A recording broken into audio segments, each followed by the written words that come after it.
Let's go. All right. It's been 1 year since we've done our last podcast together.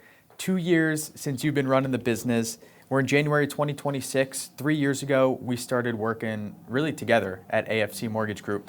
This podcast is going to go over where we've been, where we're at now, where we're going. We did 97 million last year, 2025. I'm super excited for where we're going, man. Let's go. I think we did over 100 with bridge loans. That's right. We started in the business having our own pipelines in 21, 22, 23. We start working together. We're living in Miami for 3 months, which business-wise wasn't the right decision, but we had a blast. And 24, I start getting involved more on the business side. 25, I take a bigger role into that. And you started doing all business development, which has been a great move for us. Yeah. So we're going to talk a little bit about where we were at in 2025, some lessons. Let's dive in. What changed from the beginning of 2025 until where we're at right now? I think the biggest thing that we've seen is our focus and vision for the future and where we want to go. Coming into 25, we might not have known exactly what the plan was moving forward, how big we'd want to grow, what locations or geographies we wanted to be in. We were coming fresh off of Philadelphia, kind of rolling off and thinking, do we really want to do this?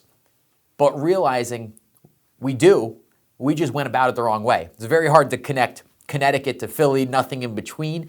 And we said, we're going to come back to CT and we're going to start building out relationships locally here. We're in Fairfield County. We're going to go to Waterbury, Hartford, New Haven, and start growing with relationships there.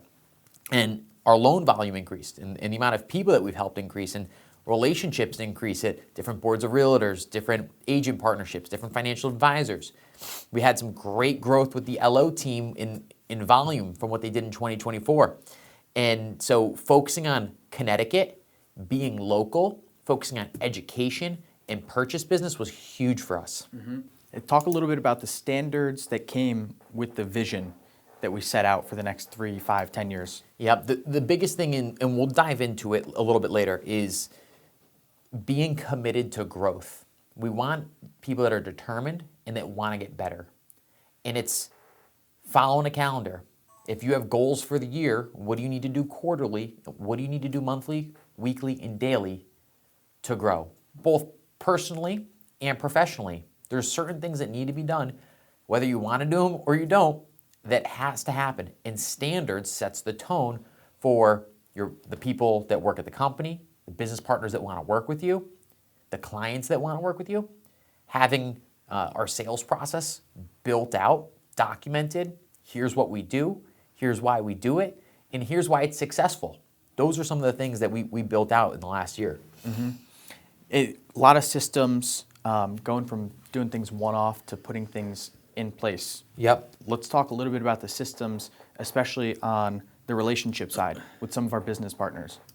Well, we started system-wise with our sales process, and we have a 7-step documented sales process. It goes from all the way from initial intake of a new lead, a potential borrower, all the way through closing and post-closing relationships for the life of the loan, right? Annual mortgage reviews, equity updates, what they could be doing to build long-term wealth with their mortgage and real estate in general. So we started there because we're in the business of lending money, helping clients with buying homes, financing homes, and we want them to build wealth through real estate. If we can educate them on that piece and we do a good job with the service and the team comes through, we're going to have clients come back to us and refer us more clients. And if our clients are wealthier than other companies' clients, I think that's a huge win for us. Mm-hmm.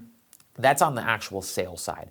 When you look at systems with relationship growth, with relationship building, we had some great partnerships last year where in 2024, we did, we love events, getting people together, building relationships in person. It's something we love to do. In 24, it was more like one-offs. We did a lot of them, but the planning wasn't there. We didn't have a schedule and a calendar built out. Like 2026, we have a calendar of all of our events, when we're doing them, each month, broken down. In 24, it was like, oh, it's like 2 weeks away, like let's throw like something on the books. Mm-hmm. And then you're scrambling. 25, we built some great partnerships with Melanie and Marco at Pillar to Post. Bridget's been huge there. So they've been great to work with. John Fredericks at CT Basement Systems, awesome. You can't speak highly enough of them. And finding other companies that are in the same sphere as us has helped us plan, systematize what we're doing, and get our business partners together in person. We've also then built out the relationships we have with different realtor boards. We're doing presentations more frequently, right? Once a month, we're on the road. NHMR, GAR, for presentations. NHMR, GAR, Mid-State, Northern Fairfield County. And we are going to build on that this year. And our local presence supporting the agents that we work with is going to drive our business, continue to drive our business. And you and me had always been doing the loans, right? Helping the clients on the phone, running through our sales process. I was doing initial consultations for the longest time. And now it's more, we are helping our agent partners grow their books of business, build more relationships. They're referring business to our company, and we have a great team, a sales team, that's able to take the client from initial contact all the way through closing, delivering a great experience. We're there to check in, make sure standards are being held, make sure clients are happy and enthusiastic, and making sure that we make our business partners look good. So it's shifted from you and me, maybe hands-on doing the loans, to focusing you on business development, me on the business side, and having a great team behind us that honestly does a better job because they're doing it every day. Mm-hmm. Yeah, 100%. We've got an awesome team here at AFC. Building on the team, we've actually helped hire a couple new roles, really not new, but over the last year that have helped our sales guys grow their business. Loan officer assistant, the LP2. Talk a little bit about how that system's help our loan officers grow. I had a meeting yesterday with a loan officer at another company, and they did about like $13 million last year. And they have a meeting next week with their company about growing their business. And I was asking them questions, and this is not gonna mean much to people outside the mortgage business, but this loan officer is taking applications, reviewing Encompass, the loan origination software, AKA reviewing documents for anyone not in the mortgage business, sending out emails to follow up for items. When a contract comes in, they're manually entering, addresses, purchase price, agents. They're sending the loan to disclosures out. And I said it all. I said, oh my gosh. I go, you need support to grow your business. How do you expect to get to 25 million, to 30 million, if you are the one who's doing all the operational work? Because if you look at your calendar, and I always start with this, is you got to build out your calendar, and at the end of every day, go back and update your calendar. What did I do today? At the end of each week, review your week as a whole. What did I do this week? Where was my green time prospecting? And then where was I doing things that either I, A, don't like to do, or B, somebody else could do that could help me grow and get more business and help more clients? And a lot of our time is spent in the files. So it is so important. LP2's job is to help free up a loan officer to go build more relationships. A loan officer should be on the phone with their clients and on the phone with business partners or in meetings with either. Ideally, 100% of your time is doing that. Your loan partner, LP2, loan officer assistant, whatever you want to call it, taking the application once it's in, reviewing it, following up for missing information, missing documents. Take a step back. The loan officer should do an initial consultation call, thorough notes, get the application in. Once that is done, the loan partner should take over, follow up on missing items, get documents in if we're missing something or something's not correct, issue the pre-approval. When the pre-approval goes out, we have the loan officer, Loom video, breakdown with the mortgage coach plan, so the agent, and CC the agent so that the borrower and the agent are on the same page, understand the numbers, are educated on their monthly payment with different loan options, different down payment scenarios, how much money they need for the down payment and closing costs. Then, once the loan officer issues that mortgage plan, calls up the agent and the client, let them know that it's out there. Once a contract comes in, the loan officer should only go over terms, and the loan partner should put everything together, send disclosures, order the appraisal, get it off to underwriting. So having someone in our role do that has helped us see volume growth for a lot of our LOs. Mm-hmm. It's been massive, and it's a huge efficiency gain for all of our loan officers. One example, do you want to go over Nick and the growth that he's seen over the last year? Yeah, Nick went from 5 million in 24. Now he did make a company change, so maybe he would have done 6 or 7 to doing a little over 15 or 16 million with us. And that is huge because he's able to focus more of his time on building relationships and helping clients, not in the file. And especially once the loan goes off to underwriting, you're done. You're not even involved. All you're doing is giving Tuesday updates. You're calling up the buyer, the buyer's agent, and the listing agent. Quick update, build some rapport, make it a sales call, ask for business, and boom, you're out of the file. And that is so important. Yeah, we're trying to eliminate as much busy work as possible and really just go after the activities that are generating revenue. Talk about some of the things that are being tracked on a week-to-week basis, the scorecard that we use, how we're helping elevate. We want our sales team to be doing sales activity. It's that simple. We do not want them doing admin work and operational work. That is not our goal. So we want to build out the team in the process where we have operations, we have sales. It's clearly, there's like they call it the Chinese wall when it's back in Wall Street where they don't talk to each other. They do, but they don't like crisscross activities, because you want sales team in green time, building relationships, growing the business. I'm a sales guy, you're a sales guy. I do not like doing paperwork. Do not like being behind the desk. It's the worst. I'm just not good at it, right? Like I like reading books, but that's like different than, reviewing documents. Thank God I'm not an attorney. But another thing, before we dive into that, V, which, I think weekly scorecards, what we track is, recently we also brought on marketing director, content manager, Madison. Maddie, you're in the corner. What up? And, we want to build out the team now where we have the support for content creation. We did a great job last year. We do the content days, the business spotlights. But to dive even deeper, how can we help our agent partners with more? How can we help our LOs do more? We starting to build out some ideas of what the plan's going to be with video content for us, education, right? How could we share the knowledge we have with more potential home buyers, get them excited to buy, show them the benefits of wealth building with real estate over time. Hey, you make this much money per hour or this much money per year, here's what you could buy. If you buy that house, here's what it's going to be worth in 10 years. Mm-hmm. Here's how much equity you have, right? In 30 years, oh my gosh, boom, here we are. So those are the kind of things we're looking to build out this year, and we're super excited to have Maddie on the team. So what was your question? Moving on to scorecards or? Yeah, what are we tracking? What's helping us win? We track inputs. Closed loan volume and outputs are in relation to what you do for sales activity.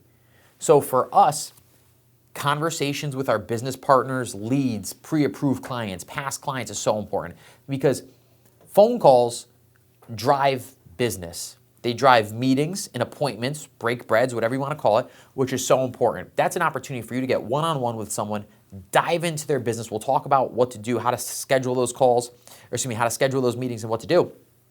But the phone calls will create opportunities, and you need to have strong calls where you listen. You put your phone on Do Not Disturb, and you call your client list, and you listen to what they have to say, because that's where you'll uncover opportunities.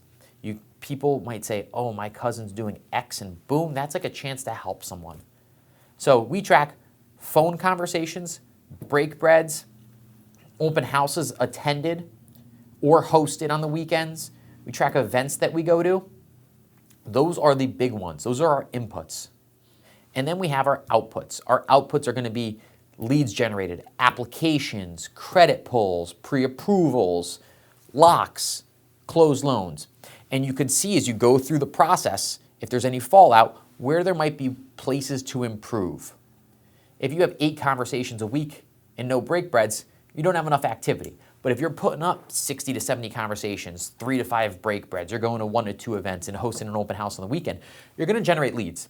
So then it's, are the leads turning into applications? If they're not, you're probably not doing a good enough job of following up or delivering enough value on an initial consultation call, right? Speed to lead might be a problem there. Mm-hmm. If you're getting applications and credit pulls, but you're not getting pre-approvals, maybe your lead quality is not good. Maybe the place you're getting and sourcing the leads is not a good place to continue to build a relationship there, because if you're going to the homeless shelter and you're getting applications and credit pulls, but you're not getting pre-approvals, that's the problem. You're going to the wrong place for leads. And then you have your rate locks, and then you have your fundings. And each part of the process will give a different story. So when I go back to conversations, right, it is so important when you have green time and you're making phone calls, you have to treat it like it's the most important thing in the world, because it is. If you don't do it, your business will not grow. So every day we talk about green time, 2 hours a day of putting your phone on Do Not Disturb. If you have a dialer, great, put your phone away. If not, put it on Do Not Disturb. And if you can, print out your list or type it up the night before and just cross it out as you go through. And you need a message. You need prospecting theme days. So we have our theme days, right? Mondays we like to call our business partners. Tuesdays we give updates on loans. Wednesdays we call pre-approved buyers. Thursdays past clients. Fridays flex days. Some guys are out in the field. Now with that, you run into an issue if you don't have theme days, because you're bouncing back and forth. If you call an agent partner with a message, and then you call a pre-approved buyer, then you call a past client, and then you go back to an agent, you are completely different messaging. You want to say, for these 2 hours, I'm locking in, and I have an important update to give this person or this list of people, right? So Wednesdays, you're calling pre-approved buyers, and there's a market update with rates dropping, Trump's announcement of buying $200 billion in mortgage bonds, and here's what you could do to prepare for 2026 with credit, reviewing your credit. If you're making that call and then all of a sudden you're calling agents because here's a tip to build your business, then you're going back to pre-approvals, no bueno. Breaks up the structure. Yeah, you're not in flow. So green time is so important when you're making calls, and then have theme days behind it. Couldn't agree more. Now, people are going to say, all right, let's talk about what to say when you call people and then how to schedule break breads, right? Because that's so important. So this is for anyone in sales, especially if you're a lender or an agent and you're calling clients. Let's say you have someone that you're already in a relationship with that you want to continue to build a relationship with them. You want to also, you're in the business of mortgage lending or real estate sales, you need to generate business and opportunities. 5 things you need to do. Number 1, build rapport. You need to call in, hey, how was the weekend? It's now January 12th, right? So how was Christmas? How was the New Year's? What'd you guys get into? Are you working on anything to start this New Year's that we could help with? Are you excited about anything this year? Did you get sick over the holidays? Because everybody I talked to was sick. Ask them how they're doing. Frog, family, recreation, occupation, goals. Those are so important, those questions. Mm-hmm. And it's just that's just liking people. If you like someone, and Dale Carnegie's How to Win Friends and Influence People is a great book. If you like someone, that comes naturally. You're going to have those conversations, like calling your friend up and just saying, hey, what's going on? Mm-hmm. Did you hear what's going on at the local high school with the turf field that's costing $3 million to put in? Wild. But, just to have those conversations. The second thing you want to do is you go from building rapport, give them something of value. So if you're a lender calling an agent, you want to say, hey, I just wanted to share something that's going to help you with your business. That blueprint I talked about for home buyers, I just sent you an email with a blueprint that you could share with any leads you have for this year on how to buy a home and get prepared. You could send them a video and say, hey, here's a video I put up on Instagram recently breaking down the full application process and what first-time homebuyers need to know to improve their chances of getting approved for a loan. That's something they could then go share with their business partners. If you're an agent, you're going to give them something of value. It might be like, hey, just wanted to call, check in, give you a quick update on what's going on in the local market. Hey, just wanted to let you know, down the street, this house sold for $1.1 million. Thought it'd be important to you. Here's the specs on it compared to your house. Hey, this is what's going on, over the next 6 months with real estate and what we expect. I just wanted to share it.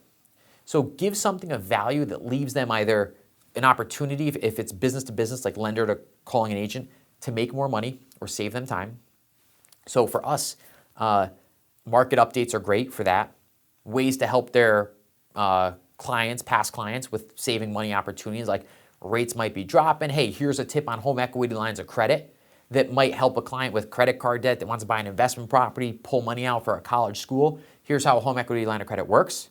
Here's how it would help your client. Here's why you might want to talk to them about it, just to educate them and start the conversation. Mm-hmm. Now it gives the real estate agent a chance to call their client.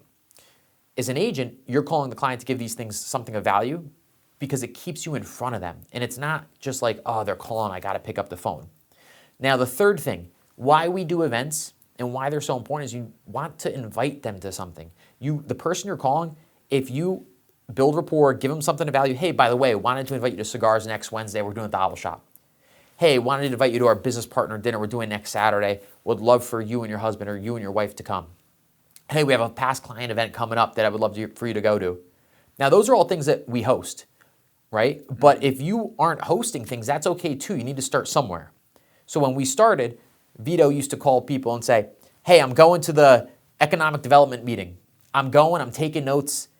Do you want to join me? And if not, I'll send you the notes. That's okay too. Or hey, I'm going to the planning and zoning meeting here in town. I'm going to take some notes. I would love for you to join me. Who knows who we'll meet there? I'm going to the Chamber of Commerce event. You might want to come. We might meet someone together. Those are opportunities where you either host an event and you invite them to something, or you invite them to go to an event together.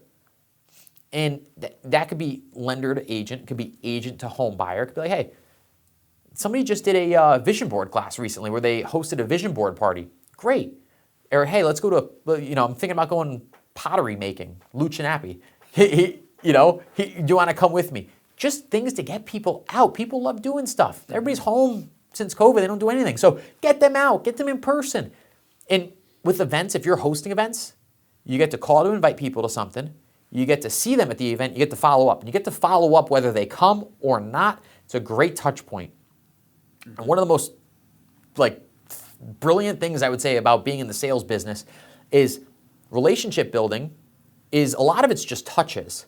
Hosting an event allows you to invite, see them, follow up. If you don't see them because they don't come, you can still invite them and follow up. Huge wins. Now, once you invite them to something, if you're going for the sale, right, or you want to thank them, or go over the pipeline of business that you have, right? Hey, I want to say thank you so much for referring me to John. I had a great conversation with them. We're getting them started with getting a pre-approval. Or if you're an agent, I want to say thank you so much for referring me to Sarah. I met with her. We're thinking about listing her home sometime later this year. And it means so much to me that you thought of me and had the trust to put me in touch with her. Thank you so much. That's number 4, go over your pipeline together. And then number 5 is if you want to ask for business. You're not going to AFB ask for business on every call, but you will ask for business every 3 or 4 calls. You don't want to, make a withdrawal every time. So that's why you make deposit, and then bring it up. So that's what I would do on phone conversations. I love that. It's a great structure, especially that could be anything. It could be financial advisors, agents, CPAs, really any referral partner that sends business. Let's go over who fits us best at AFC Mortgage Group. From a sales perspective, we want someone that is full-time, that wants to grow both personally and professionally. We talked about it a little bit earlier. Someone that wants more. And the questions you can ask is, do I have the support where I am to take my business to the next level? We started in Monroe, right? We actually started out of the office, or the house in Trumbull, the office. Came to Monroe about 5 years ago. And now we started growing our volume and relationships. We have a very long-term mindset. So you want to think, is the company I'm at thinking with a 12-month vision or a 10-year vision? And we want a sales team and loan officers that look at that and say, these guys aren't just thinking about the next year or the next 2 years. They're thinking 10, 15, 20 years down the road. And we are also investing back in our business, right? The money we make is going to grow our balance sheet. It's going to pump out more loans that we creatively are doing now that we could talk about later. We are investing in our business 100% because we want it to grow. So we want to find loan officers that want to be in a place where we invest in our team. We're helping them build more relationships. We're helping them with a better operations, with better technology, new point of sale system that we're moving to. So those are the questions that we want people to ask, because as we grow, we want people that are determined, that are going to be ready to grow with us. What are some of the non-negotiables that you see that some of the guys here have that we really strive for as a standard? I think you have to be excited, right? You got to have enthusiasm and passion for the business. That is so important, because if you're not, clients are going to tell and business partners are going to tell. And that's okay. You might not, not everyone is cut out to be in the business, right? It's not like you're a bad person, just it's not for you. Other than that, we're looking at relationships. You got to love making relationships. We're in the relationship business. Our business model is local, retail, building relationships in the community, being like a local mayor. If you don't like building relationships, it's going to be really hard to make it in the business. We also want someone that is a team player. I mean, we have a team here, and it always takes, it's not a one-man show getting a client to the closing table. You have your loan officer assistant helping you, your processor helping you, the underwriter reviewing the file, the closing team, the post-closing team. Everybody's coming together to reach the same goal of helping our borrowers purchase a home, right? Close a refinance, take out equity. And all of those things, buying a home, refinance, taking out equity, is a life event. There's something more than just a transaction there.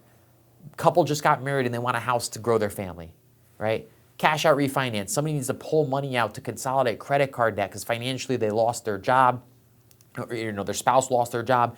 They need to be in a better financial position moving into the future. Somebody's taking out equity from their home because they have a son or daughter going to college and they were going to use that for college tuition, or they're looking to buy an investment property.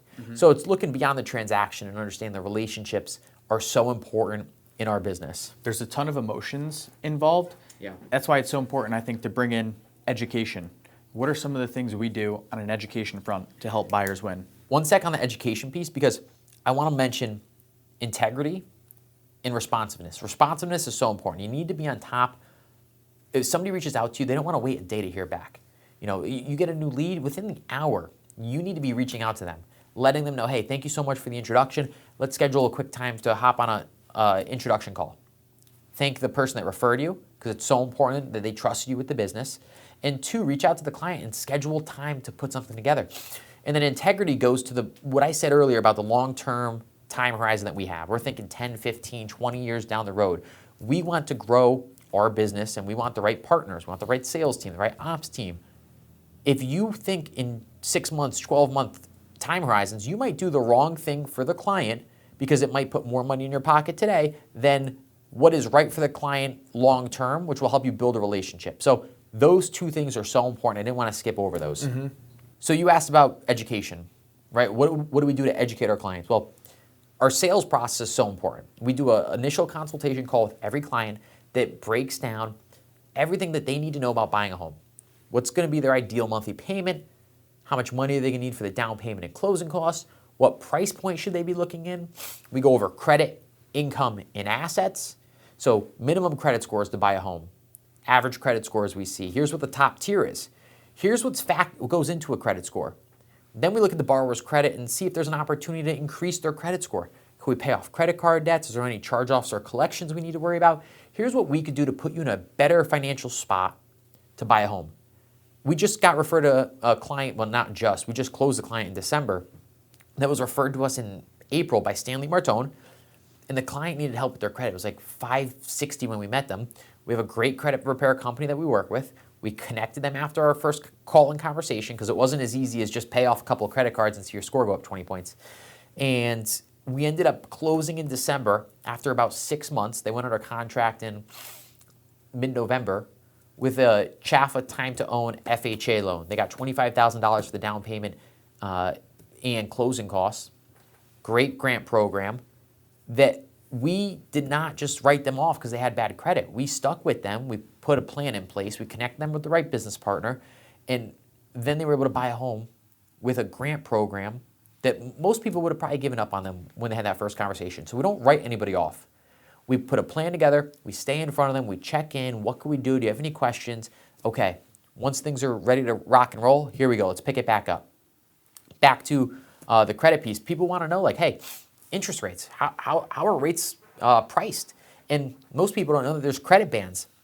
600 to 619, 620 to 639, 640 to 659, 660 to 679, so on and so on, every 20 points. There's loan level price adjustments that affect the interest rate.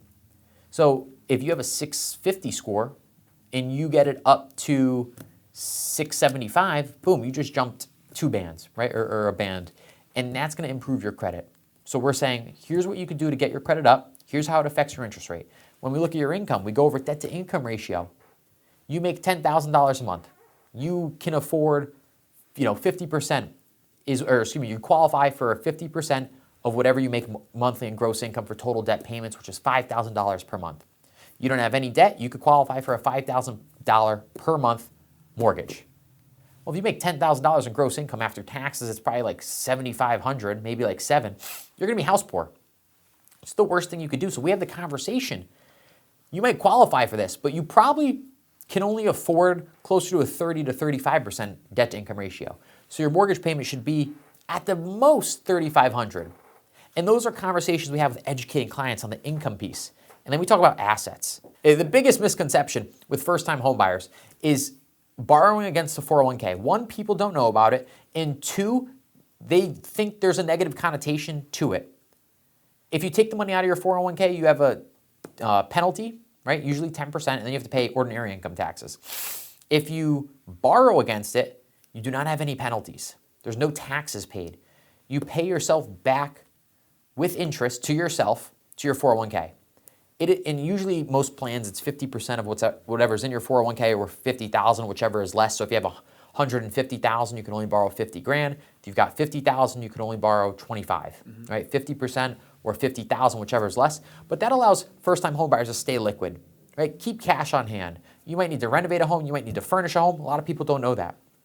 Then we get into gifts. People start asking questions about gifts. Maybe they don't even know they could get a gift to buy a home. So we start talking about that. We talk about assets. You can't have cash. Can't roll out the mattress and pull 8 G's out and use that for the down payment.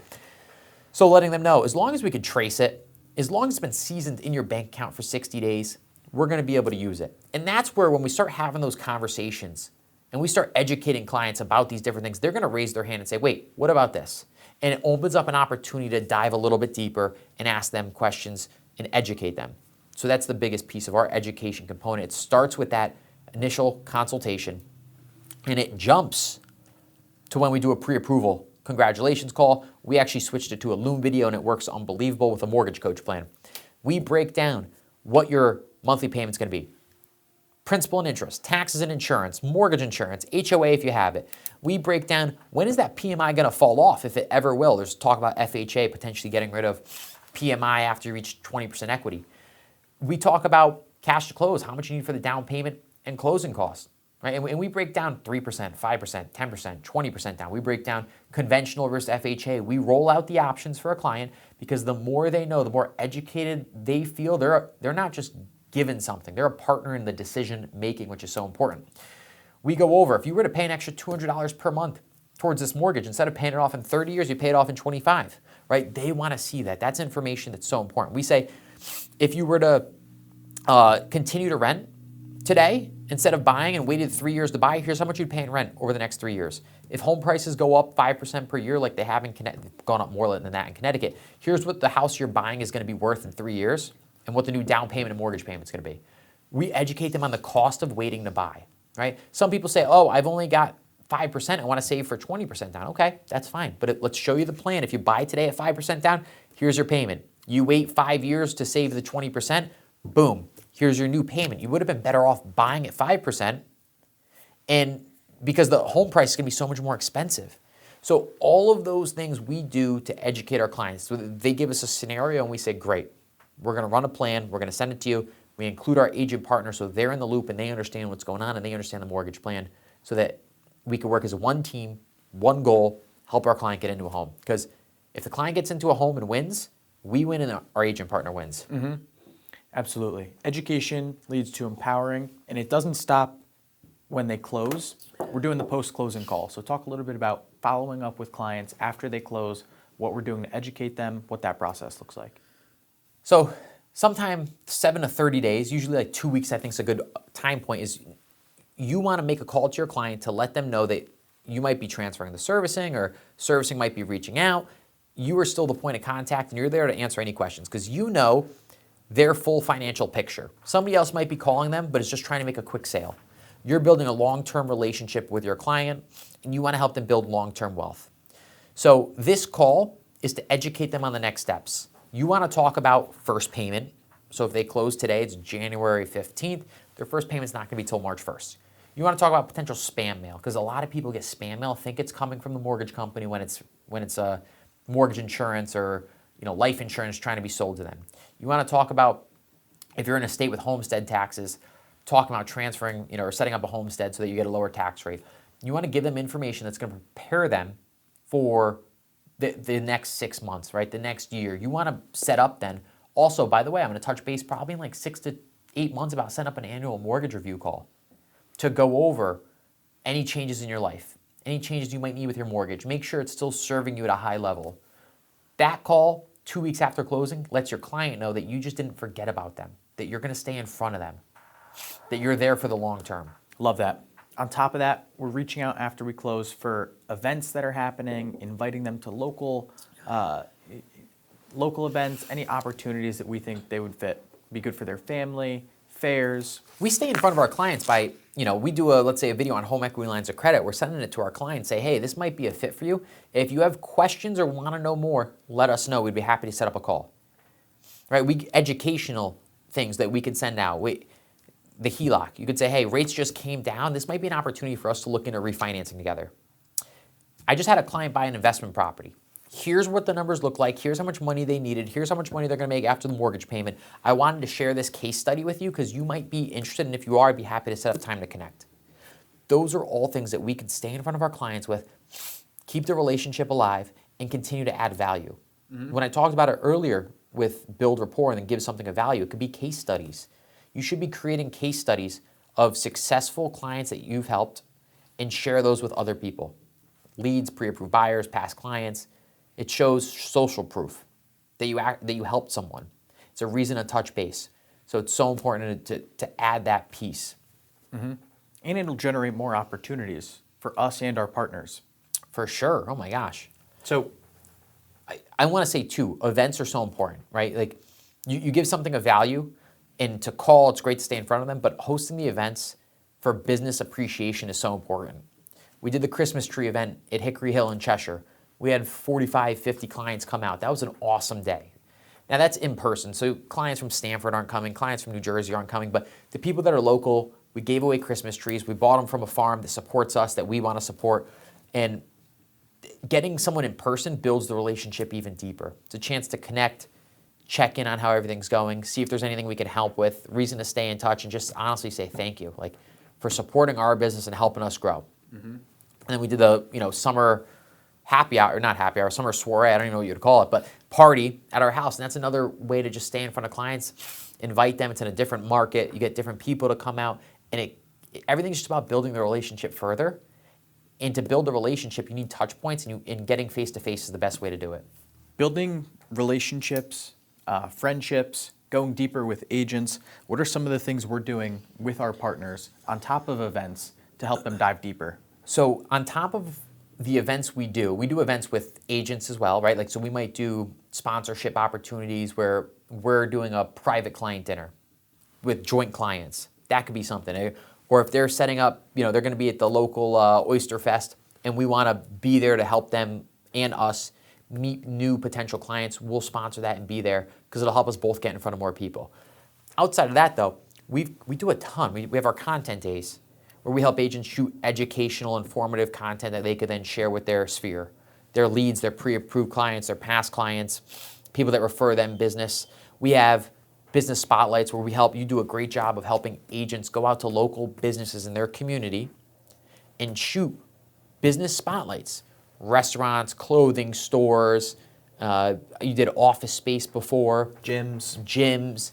And that's a great chance where if you go out with Dawn Russo and you shoot a gym, she could then send them like, hey, this is where I work out. It's something of value. Like if you're thinking about getting in shape this year, you might not want to say it like that. But if you are looking for a new gym, it's a great place. And she could then share that with her clients, and that's a touch point, right? If you go to a restaurant in Litchfield, you take that video and then you could post it to local Facebook groups. It's a great way to help our agent partners get in front of more people. So we are going full force, continuing on content days, on business spotlights, because that's what's helping us build relationships in the community. It's helping our agent partners build relationships in the community, and we want to continue to do that this year. And that's why we brought on Maddie to help us do more of that and execute at a high level. I think that'll help improve our brand at AFC. What are some of the other things that we're doing to help improve our brand? Something that's so important and that we are going to do this year more of is our educational trainings. It all starts with education. You said it best, when you have an educated home buyer, you have a confident home buyer. A confident home buyer is going to be more decisive when they put offers in. They're going to make a decision, quicker decision, whether it's yes or no, but at least it's going to save everyone time, and they're going to be more prepared. They're going to be a partner in the decision and not just feel like they're getting dragged along. So we can educate our agent partners on loan programs, creative ways to help clients, on what they should be doing with pre-approved buyers they haven't talked to in 6 months, on following up with past clients, then we're going to be doing a better job help them build relationships, which will help us convert more as well. So if we can help educate our agent partners, they're going to be able to educate their clients, and we're all going to win. On the client side, we're going to continue to do our sales process with initial consultations, but monthly webinars, right? Getting people a chance in a low barrier way to tune in to here's just like an initial consultation, but with as many people that want to join as possible. So it's not like they have to schedule anything. It's like you could just check in and here's a recording if you didn't catch us.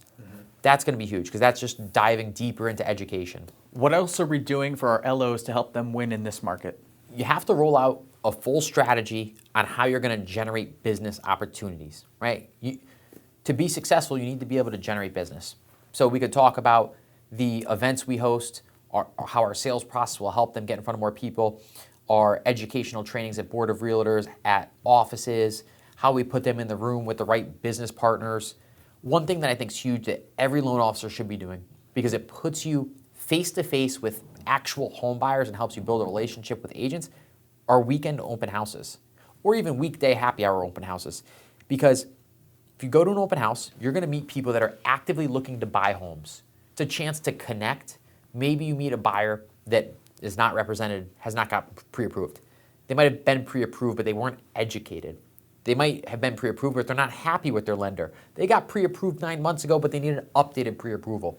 All of those are going to be opportunities which you can convert by getting face-to-face with home buyers. If you go to an open house and 10, 15 groups come by, that's 10, 15 leads that you could generate right there, and then it's all about follow-up. And you're there to help answer questions. The agent's not going to have to answer mortgage questions, right, and give the wrong answer. And it helps also convert potential buyers together. Because if someone comes and they can get information right away and you guys work well as a team, they're going to be like, wow, these two have it together. I want to work with them. And we've done that a couple times in the past couple months. It's a collaboration.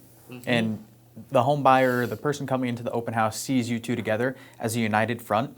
Keenan Carey, for example, had a listing in Shelton, I think it was Robin Lane. A buyer came in unrepresented, had a condo to sell. We ended up helping her on the mortgage side. She's putting down, over 20%, really strong buyer, good credit. And Keenan's going to help, one, with the sale of her condo, as well with the purchase of the home. So it's a great opportunity. We did an open house with Ted Sibilia in Stanford. And I remember a couple came in, they were pre-approved with another lender. They've been looking for 6 or 7 months, and I'm like, hey, how many offers you guys put out there? Like, they told me how long they've been looking. And they're like, we put in like 4 or 5. I'm like, oh, well, how are you structuring your offers? They're like, what do you mean? I'm like, well, how much are you putting down? They said 20%. I said, well, what are you doing with contingencies? They mean, what contingencies? I said appraisal and mortgage and inspection. They go, I don't know what you're talking about. I said, oh boy. I said, all right, let's step aside, and I'm going to give you a quick 20-minute education. I pulled out a notepad the size of my palm, and I'm showing them appraisal gap strategy and why they should be waiving their appraisal with 20% down. And after that open house, they ended up reaching out to us. We helped them get pre-approved, start putting offers in. They haven't gotten anything in a ripping hot Stanford market, but now their offers are stronger, and it's giving them a better chance to get an offer accepted. That's exactly right. And that's the biggest thing that we're facing as a challenge is getting offers accepted. Talk about how to structure a strong offer in this market. Sellers look for 3 things when they sell a home: price, speed, right, or more so closing on their timeline, and certainty. Certainty is, if I take buyer A versus buyer B, which buyer is more likely to close? Because I don't want to accept a buyer and then all of a sudden 3 weeks in I find out that they can't get a mortgage and I got to go back to market and I wasted my best time to find potential buyers. So they look at those 3 things. So price, it is what it is. But price is not the determining factor. You could win an offer with a lower price if you have a better timeline and better terms. So timeline is just closing on the seller's timeline. You need to communicate that you're open to whatever the seller wants for closing. Does the seller want to rent the house back for a couple months? Do they want to do an extended closing for 3 to 6 months? Do they want to close in 2 weeks? Whatever the case is, you need to work with the seller. That'll make your offer the strongest that it possibly can on the timeline front. In regards to terms, you have inspection, appraisal, and mortgage contingencies. Inspection contingencies. Full inspection contingency is the highest safest route to go as a buyer. It means if something goes wrong and you look and the roof needs to be replaced, you might be asking the seller for a credit back. Under that, you might have an inspection for safety and structural issues only, right? If the foundation's cracking, I might ask money for back for that, but maybe not the roof, right? Or like, you know, the GFI outlets are screwed up, like you're not gonna ask for any money back. Below that is informational purposes only. You're just gonna do an inspection for your own purposes. You're asking for no money back. At least that's what most people say when you structure that. Some people do ask for money and that's kind of shady, but under that is no inspection at all, which is the least safe option. I probably wouldn't suggest that, right? You probably want to do at least one for informational purposes only, but as a seller, from the bottom to the top is the best for you. If somebody goes no inspection at all, great. You're gonna want to go with that offer versus the one with full inspection. Appraisal contingency. The bank sends out an appraiser to confirm or identify the value of the property. The seller is going to be nervous if there's a full appraisal contingency versus no appraisal contingency, because if the house under appraises, that means the buyer could go back to the seller and back out of the deal and get their money back, make the seller come down in price, right, to where the appraisal came, or negotiate somewhere in between. Appraisal contingency, you could do a partial gap, where if you're buying a house for $700,000, you could say, I'll cover the first $30,000 in any appraisal gap. So if the house appraises at $670,000, you're still paying $700,000. If it appraises at $650,000, you're paying $30,000 gap above that, which means you'd end up paying $680,000 above, so $30K above the appraisal. So the cleaner the appraisal, the better it is for a seller. That's how you structure a better offer. Mortgage contingency. If you can waive a mortgage contingency, your offer will be so much stronger, because a seller is going to look at two offers and say, well, this person's waiting to get a mortgage, this one does not. And all of this, by the way, the three contingencies, the reason you have the contingencies is it protects your earnest money deposit. Typically, you buy a house for $700,000, you put 10% down or $70,000.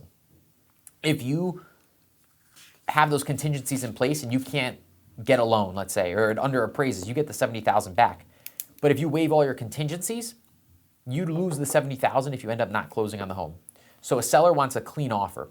If a buyer has a super strong job, consistent income, maybe if there's two buyers on the loan, right, like a husband and wife, and they're able to qualify for the loan even if one of them lost their job, they have more than enough assets, credit's really strong, it makes sense to waive the mortgage contingency, right? Because even if one person lost their job, they're still going to be able to close. And there's a 3-week or 30-day time horizon from when you go under contract to closing. The chance of them both losing their job might be slim. And sometimes you need to, get aggressive to win a house and take that risk. Mm-hmm. So that's how you craft a really strong offer. You look at your inspection, appraisal, and mortgage contingency and figure out what can you waive, what can you partially waive to make your offer look better and more attractive to a seller. And the strongest offer, AFC Mortgage Group cash offer. Don't even get me started about that. We started, talk about vision and where we're headed and risk taking.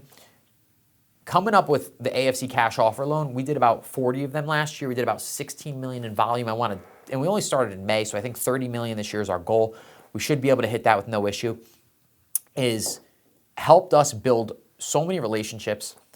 We've done 40. We helped 40 clients we otherwise wouldn't have been able to help.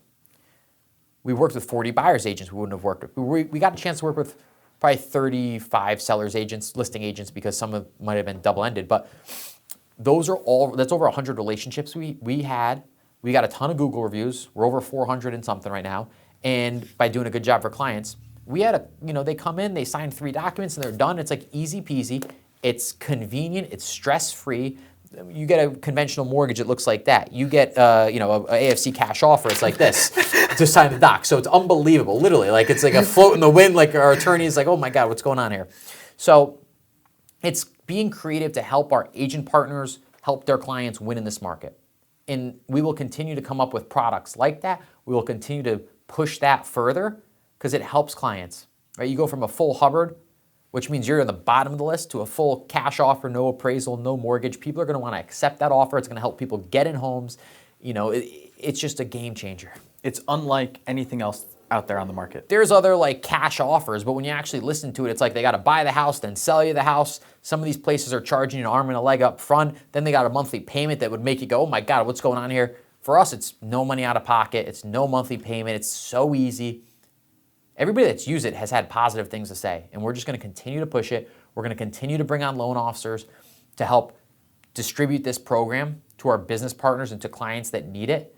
And that's how one of the ways that we're going to continue to grow. Speaking of growth, what is our goal for 2026? We did about 100 million this past year. I think it was a little over, like by a couple 100,000. You said 97. But our goal is a 25% increase to 125, right? Could we consistently hit 10 million per month in loan origination? We also want to bring on 3 loan officers. Want to bring on plus 1 junior, someone brand new to the business that we could train, and 3 established LOs. Between what we're doing with our expansion and growth in Connecticut, our cash offer program and lending our own capital, right? We'll do bridge loans for clients. We'll do hard money loans for clients. I just did one for someone in Stanford. They had a 3-family, they had a credit score of 630. They couldn't get a DSCR loan, couldn't qualify for a conventional loan, was getting referred. It was referred by another loan officer, by the way. Give them a bridge loan, short term, 6 months. Probably in 4, they're going to be done with the work, then get their credit score up. We're going to refi them out with a DSCR loan. Slam dunk. We're creating opportunities that other companies are not doing because we're willing to lend our own capital. Now, to lend our own capital, we need a balance sheet. Right? That means that like you can't go buy a new Range Rover for $200,000 because the money is being used for more loans. You can't go buy a new house, right? You put down $400,000 or $500,000 because we're using it for more loans, and that's so important. So we are investing in the business. As capital grows, balance sheet grows, it helps us bring on more investors. It helps open up our product mix. It helps us lend more money. So we're going to be helping our loan officers with that side of the business where we could creatively, forwardly thinking, where is the need? Where's the ball going? We're going to create a product to help solve that issue. With the events we do, right? We're going to continue to help our LOs get in front of more business partners, educational trainings at the Board of Realtors, happy hours and dinners for our business partners, right? Webinars to help leads get more educated. Our sales process, continuing to just dial that in, train on that. I printed out 12 weeks of training, right? That's salespeople they know what's due, they need to be reminded of it. And the standards that we have in creating structure around what we want to do, a 12-week program of how to generate business, how to educate your client, how to run a successful Tuesday update call list, and what the goal is at the end of that. All that training is going to help us with bringing on new LOs. Here's the way we do business. Here's why it's going to help you generate more opportunities, help more people, and make more money. That's what it comes down to. So we're looking to hire 1 new loan officer that we could train and bring on 3 established, especially as we grow in Waterbury, as we grow in Hartford, as we grow in New Haven, and we want to open up more offices in Connecticut. We're hoping to, we're going to be renting office space here in Monroe. We're excited for that. We're bringing on I don't want to mention it yet, but we're bringing on somebody that we were really excited to partner with. And it's going to allow us to open up more offices. And that's our goal, is now go to another part of the state and let's build out the network there. Mm-hmm. The only constraint we have this year is finding the right people to bring on. We want loan officers and a sales team that wants to grow and develop personally and professionally. We want people that want to get better, that are determined to continue pushing the ball forward. We don't want someone that's content. We don't want someone that's, I didn't feel like making my calls this week, like I'm going to throw in the towel. Sometimes you have to do things that you do not want to do. And we want people that are going to hold that standard, that want to get better, that realize that it's not going to be easy. It is a grind, and we will push the ball forward. We're going to continue to call our business partners, our leads, our Tuesday updates, pre-approved clients, Thursday past clients, even if we don't want to. Because sometimes we might not want to do something, but to develop, to get better, you have to still make those calls. You still have to schedule those meetings. You still have to be in front of your business partners. So that's the one constraint we might run into if we can't find people that want to grow, that want to develop, right? We have goals. Like we have financial goals, but we want to help more people. Nick's income, huge jump. Opportunities that creates now with investing. Now we're talking about buying real estate investments. I sat down with him, showed him how to underwrite deals, what he should be asking agents, right, to look at deals, and what questions around rent growth, the market, the area. Now we want to help people develop even further. So you and me, we want to continue to build this business out. We just got to find the people that want to grow personally and professionally as well. When we're recruiting, what are we looking for? What's the culture look like? That's a great question, and it revolves around what we talked about earlier. We want people that are team players. We want people that are enthusiastic and passionate about the business. We want people that are responsive, right? People that are on top of their game. We don't want to be thought about like, oh, they're slow to get back to people. So we want people that are determined to grow. Those are all things moving forward that we're looking for. We want people that are into personal and professional development that want to get better. That's what we're thinking about when we say, who do we want, and what does our culture look like? When we talk about what does it look like at AFC, it means you have to dress the part. You have to look the part. Talk to, Trevor, here's a great example. Trevor got in the business at 19 years old. And I said, Trev, because I got started at 19, or maybe 20, you need to dress and look the part. Not that he wasn't, but hey, really elevate here, because people will take you more serious.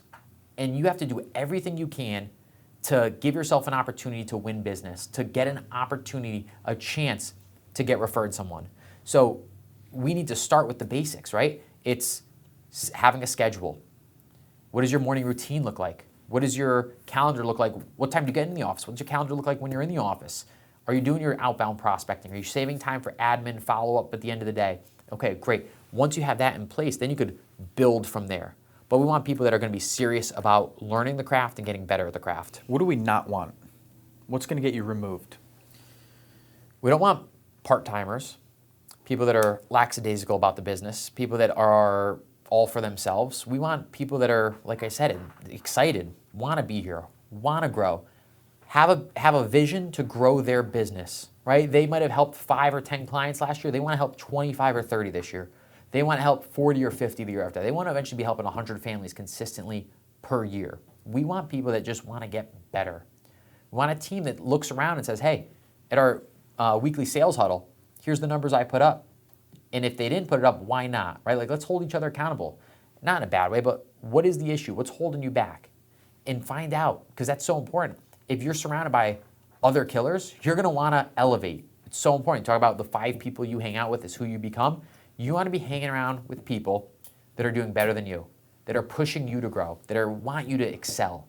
And that's who we want, and it's going to attract people that aren't looking for that. And that's exactly what gets rewarded here, too. Hustle, hard work, team players. Delivering a great client experience. Exactly. We reward ops, sales, all of that. Let's go over some challenges that we faced and some things we overcame this last year. You touched on a little bit Philadelphia, but go over really a challenge that we faced this last year. So we opened up an office in Philadelphia back in 2023. When did we open that office? 23 going into 24? Yep, May 2023. No, excuse me, 24, May 2024 going into 2025. Because it rolled off last year. And we had Philadelphia, Old City Coffee, Philadelphia right here. Look at that cup. Is it on both sides? Nope, it's only right here. And I love this cup because it reminds me of a lot of personal growth during that time. We had some great relationships and friends out in Philadelphia that we still talk to. I wish we were closer, but distance does make it tougher. And we opened an office there. We got an apartment for a year, and we started building our business there. We closed a couple loans, which was great. It's hard, though, to bounce back between Connecticut and Philadelphia, just you and me, without hiring a team there. And it's hard to hire a team because our business, one, wasn't in a place to grow, especially not in a place to grow so far away. So we learned 100% that we want to grow. That was important. We learned that. It just wasn't the right place and the right time. And that's okay. We make mistakes. It costs some money. But we learned a lot. We made some great relationships. And it got us ready for the growth we're going to start having now. And I think it was an opportunity in disguise for us to come back to Connecticut, start growing our roots here and expanding from Monroe out to Fairfield County, New Haven County, even further. 100%. What's the one discipline or routine that you've implemented that's changed everything? On a business side and sales side, it's calendar management, which is always a work in progress. But having a calendar, following through on it, and then reviewing it, which we could talk about what am I trying to improve on, it's that, has been huge. From a personal side, going to bed at the same time every night around 9 p.m., and waking up every morning at 5 a.m. has done wonders, right? And around holidays, I stopped doing that. I'm kicking it back into gear, and it's great because if you wake up at the same time every day, rested with energy, you go hit the gym or go for a run. You come back, you shower, you prep your day. What are the 3 things I need to accomplish today? You're in the office by 7:30, 8 o'clock. You're doing your 2 hours of outbound prospecting green time. How are you going to lose this year if you do that every single day? Each day you get 1% better. You win, 6 days a week, 7 days a week. You're going to put together a monster year. So for me, I would say going to bed at the same time every night or close to it, waking up at the same time. And a great way to wake up at the same time, you use an alarm clock and you put the alarm clock far enough away where you have to literally get out of bed to turn it off. If you do that, you're not going to want to get back into bed, especially if you have goals and vision. If you are just waking up at 5 a.m. to wake up at 5 a.m., that might be a painful exercise. But if you have a vision of what you're building and where you're going, waking up at 5 a.m. is an investment. It's like, I'm doing this because I know that it's going to help me reach my long-term goal, right? If you, whatever it is, right? Build this, to build AFC to where we want to build it, I need to wake up at this time so that I can have a successful rest of my day. And then it's not like, oh boy, I have to wake up at 5 a.m. or oh, I don't have to, like, I'm going to bed at 9 p.m. It's super early. It's like, no, I'm going to bed at 9 p.m. so that I can build the business that I want. It's an investment for me to wake up at 5 so I can hit the gym or go for a run and be ready by 8 a.m. to be in the office making my outbound calls. So when you change the frame from I have to do this to this is my long-term vision, right? And this is how it helps me get there, it changes the game. And like if you're saving money each week, right, to buy an investment property, if you're saving money just to save money, it's like, oh, I'm not able to spend it, go out, etc. I'm not having fun, whatever the case may be. But if you change the frame to I'm saving this money so I could buy an investment property. My goal is to buy 10 of them so that one day my income surpasses my W-2. So I don't have to work with clients that I do not want to work with. I don't have to do mortgage loans unless I really want to do them, right? Then it changes the game when you change it from looking at something you have to do to an investment in the future. Mm-hmm. The clearer your vision, the more likely it'll become a reality.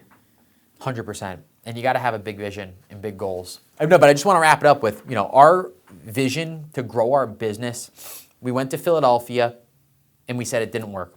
But we said we want to continue to grow. And we said we're going to come back to Connecticut, we're going to regroup, and we're going to start growing in the cities here, in little hubs. And we had a great year, and now we're looking to build the next place. And as we go to, Waterbury, Hartford, New Haven, eventually New London, our business, we want forward-thinking loan officers that are hungry to grow. You and me are going to continue to think about where's the puck going, hockey term, and where do we need to be. We're going to be aggressive. We're going to take risks. We're going to invest back in our business, but we want a team that wants to grow personally and professionally with us. And how are we not going to win if that's the case? Let's do it. Fuck yeah.